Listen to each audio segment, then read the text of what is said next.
I'm delighted to welcome Olivier Mussat, who is the CEO of Atome PLC. Olivier, welcome. Nice to see you. Thank you very much, Martin. Great to be here.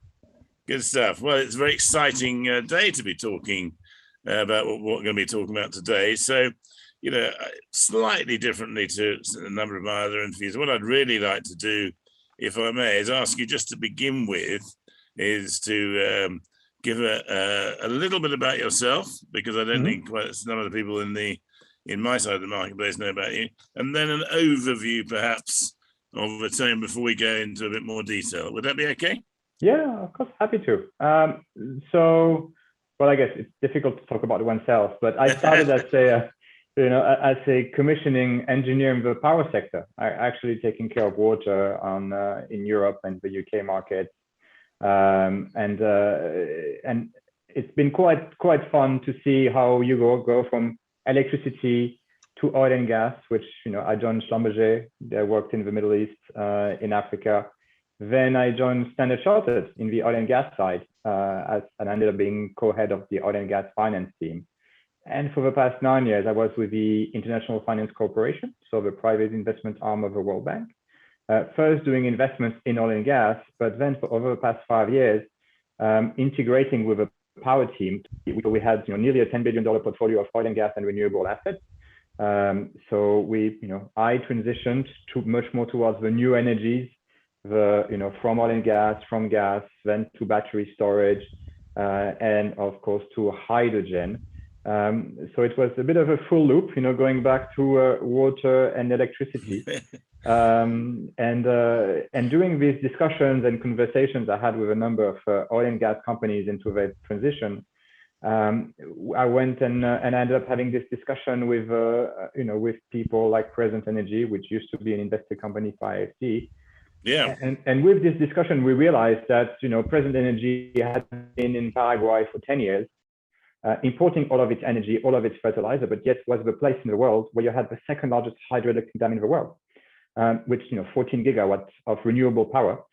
And with the growth of the hydrogen economy, there was something that could be done, and to offering green energy that can be domestically produced at very cheap prices, because there's so much capacity in Paraguay that you can have electricity for pretty cheap, which is existing power.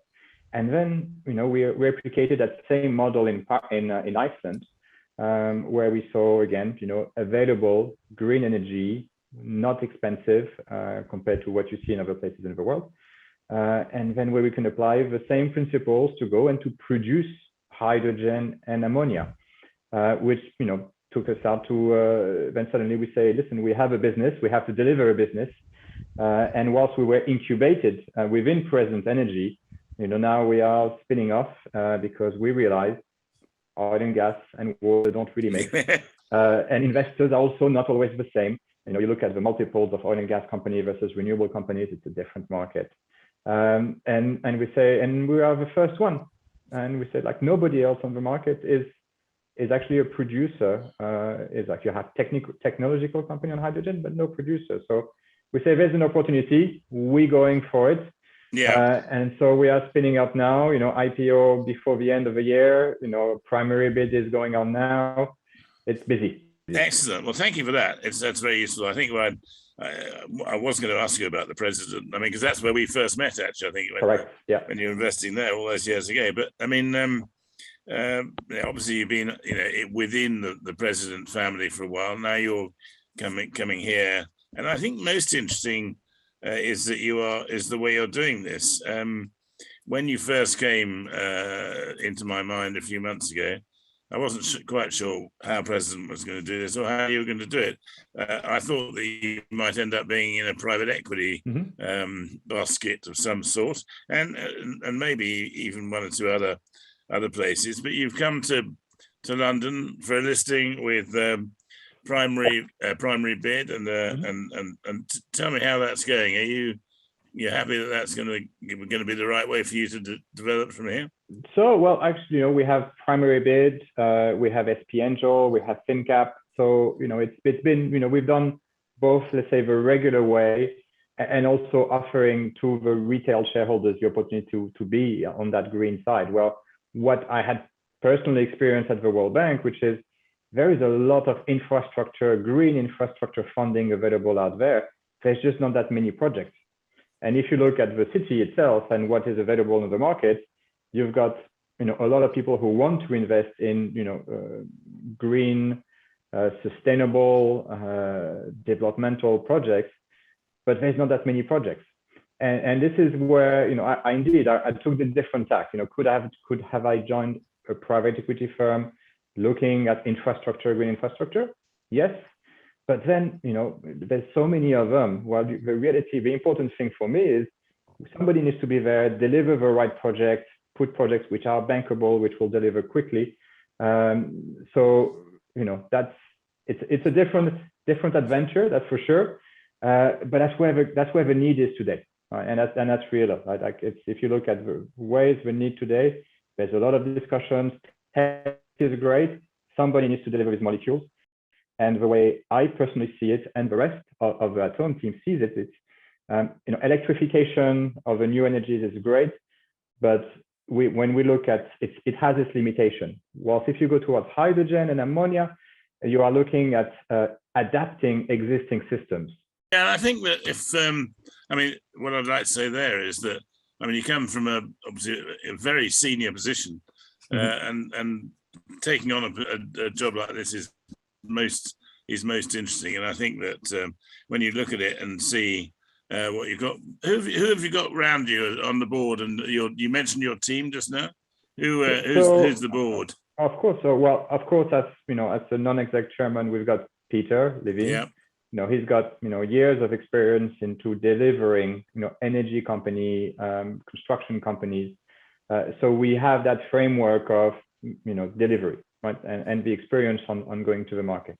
I was very fortunate that in DC, I've met a few people over there, but especially Maya Rose de Valadares, who accepted to join us on the board, and she used to be the ex-general manager of hydrogen for the International Energy Agency. She's done it for more than 15 years. Before that, she was with a fuel cell startup. She can tell you, what is real, what isn't, and she's been extremely useful there. Also, through a friend at the Inter-American Development Bank, I met, James Spalding. And James Spalding actually used to run the Itaipu Dam. So we talk, in Paraguay, we're talking this, second largest hydroelectric dam in the world. So he used to run it for 5 years. He was also Minister of Finance. He was also ambassador to the US, to Paraguay in the US. And just more recently, he worked with Jeffrey Sachs to help present the decarbonization strategy of Paraguay. So having somebody like that who can help us deliver on the ground, who knows how the energy works, who knows how to do the regulation, we've been fortunate. It didn't happen overnight, right? I've only joined a month and a half ago, but that's more than 12 months of work, inching away to be sure that we had something that we were confident of delivering. Okay, why don't you give us an idea now? We've been told in the words that have come into the marketplace, it's about green hydrogen and ammonia, and you've told us that in previous years, electrolysis of water and so on has never been something which is going to be commercially viable. Yet you're making this one of these big changes, and why don't you try and talk us lesser lights through the how it works, and then maybe go into some detail about, as you said, you've got Paraguay and you've got and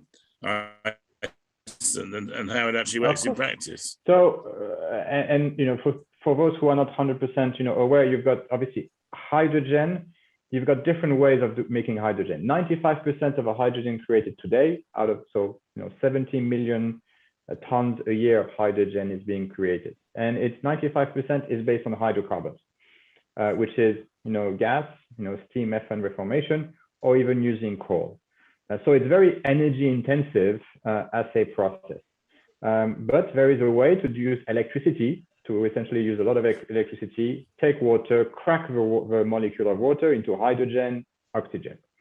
And this is where the technology has advanced quite a bit to make that process more efficient, to the point that we are getting to competitiveness versus oil and gas without the need for subsidies, and that's a very important thing for us. But as I said, it takes a lot of energy, which means that 70% of the cost of cracking that molecule is related to the cost of power. So the cheaper power you get, the cheaper your end product will be, and then the more competitive it will be with the rest of the market. So that's one side. The other side is the technology side, where we've seen a bit like what we saw in solar panels 15 years ago. Solar panels have been existing for 40 years, but they've only been competitive for the past 10 years. And we are seeing now prices coming down at a rapid curve, which makes the capex element much more economical. And the third leg is the regulation. Between COP21 and COP26, we've seen a huge focus of the regulators to help kickstart that economy, because it's as much about being green as it is about being energy independent, where you can essentially displace natural gas with hydrogen or complement it. And you probably have seen in Europe now there's a regulation which is imposing an increasing proportion of hydrogen into the natural gas system. So it's, you're getting that confluence where suddenly Europe is saying 80 billion euros towards developing the hydrogen economy. In the UK, £4.5 billion to help, push towards the hydrogen economy. In the US, about £9 billion just for that. So what we are seeing is, it's, in the end, it's still a molecule, it's still a commodity, and you're going to be competing on the global scale. So you have to be the cheapest and delivering the fastest, which is why we have spent a lot of time into the selection of the location in Paraguay and Iceland, because you have the lowest cost of green power today. And that's the foundation for everything we want to do. Clearly, we will do more than these two projects. We will do vertical integration, going into the market, helping build, fishing fleets or shipping, trucking into hydrogen in our domestic market, and then export. But you need to start somewhere which is already the cheapest on the scale of production. Kind of like what you've seen. Did people make money in the US shale? But they have $70 operating cost. Yes, but the people who really make the most money are the people in Saudi Arabia who can produce it for $5 a barrel. Yeah. So we want to be in that side of the equation rather than the shale side. And that's where the Wood Mackenzie report came in. Is that right? When they were talking about that, was very much a pricing thing, wasn't it? Correct. And you look at the range of pricing that it's going to go anywhere between $3 and below in the future. The reality is, with our projects, we are already very, very close to the $3. In a market where, as you look at Germany, today, if you wanted to buy hydrogen at the pump, you're already above $11, or 11 euros. Sorry about that. So it's, there is opportunity to make quite a big spread, but also just to entice the market makers to come in and help play. But one thing I wanted to add quickly, if you don't mind, is because we talk about both hydrogen and ammonia. The reality is today the big market is ammonia.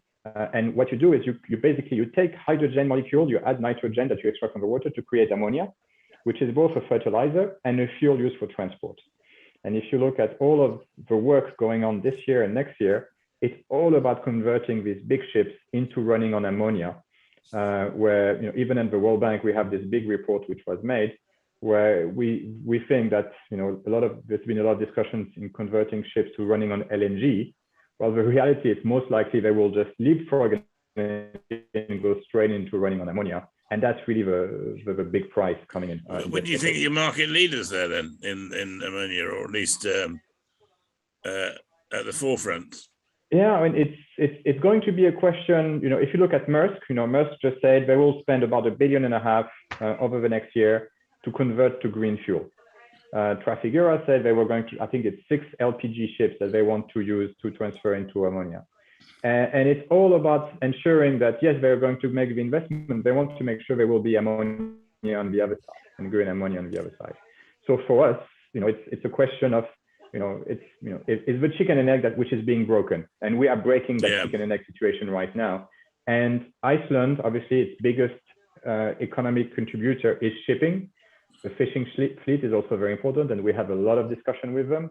And if you look in Paraguay, you are not the second largest hydroelectric dam in the world if you're not already have some of the biggest rivers in the world. So you're looking at more than 2,000 barges, the third largest fleet of barges in the world, which is running on diesel, which is a natural market for you. Yeah. So, and their view is, over the past year, my cost of energy has gone up by more than 40%. I want to switch to green because it's cheap, it's better, but it's more importantly, it's cheaper for my operation. And so tell us a little bit more about Iceland and Paraguay, because it's, there wouldn't be the first two nation countries that you would suddenly think of in doing this. And obviously, historically, it's the hydrogen's just been inexpensive to transport.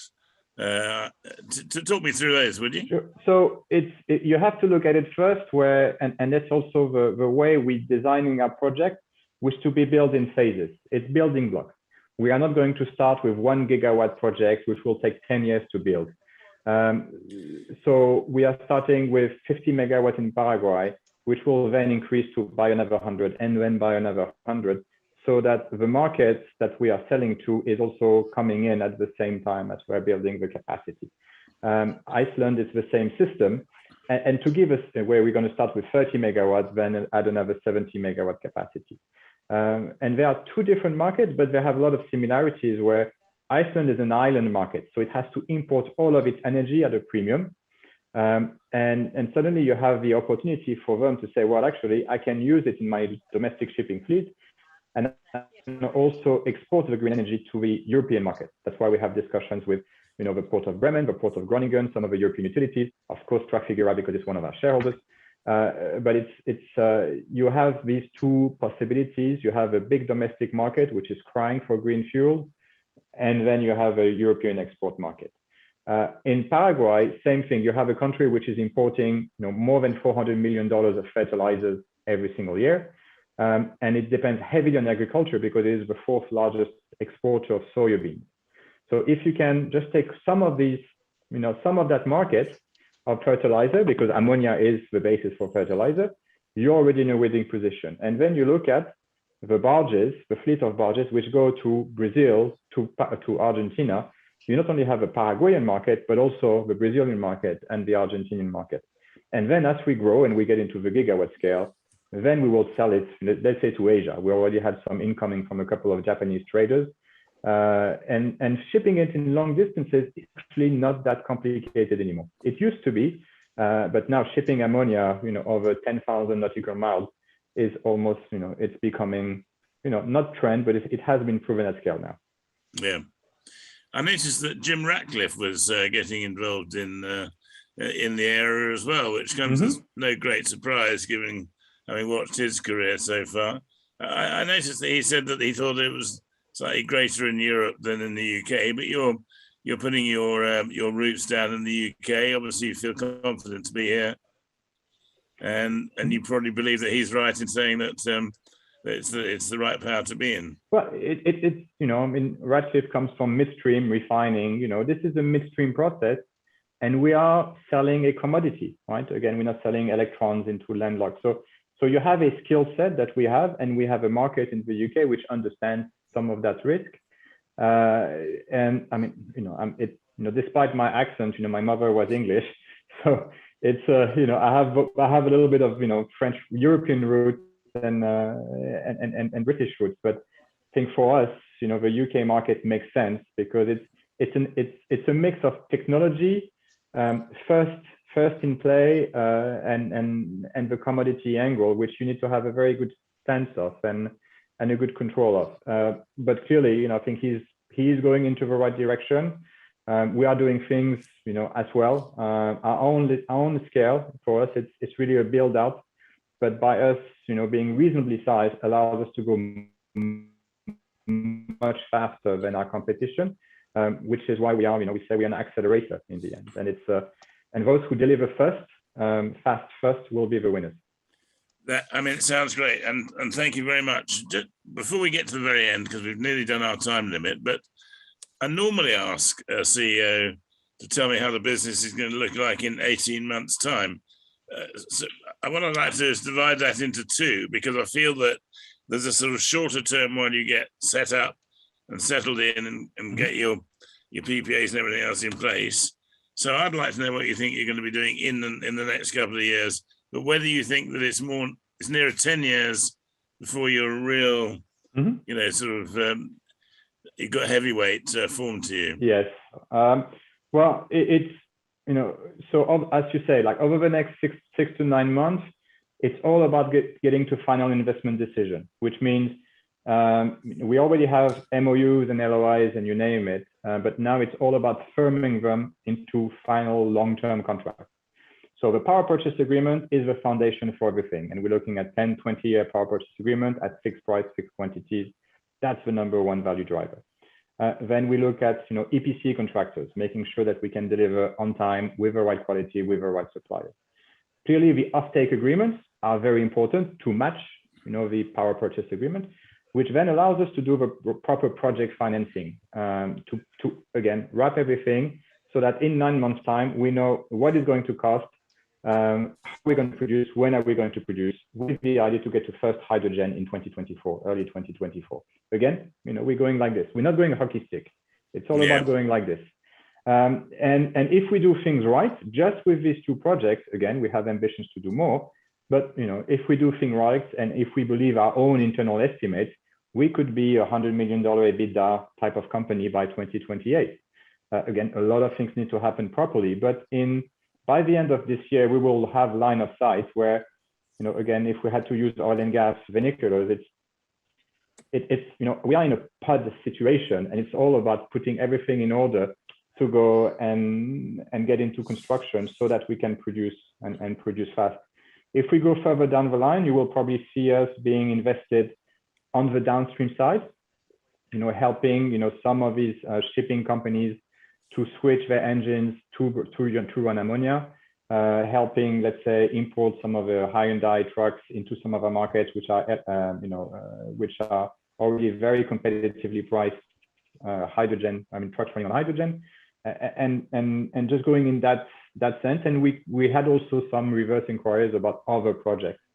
So it's so the next 2 years will be incredibly busy, and then by 2030 we will either be a very, very, very big elephant, or somebody actually said, listen, these are gazelles, and if it's a Shell or somebody else who has a view of hydrogen, and they want to farm into some of our projects, we'll be happy to have them as our partners. But at the moment we're operating, and we want to deliver the value, and again, because we can deliver fast, getting a real idea of how fast we can accelerate things, and then see our share price follow it.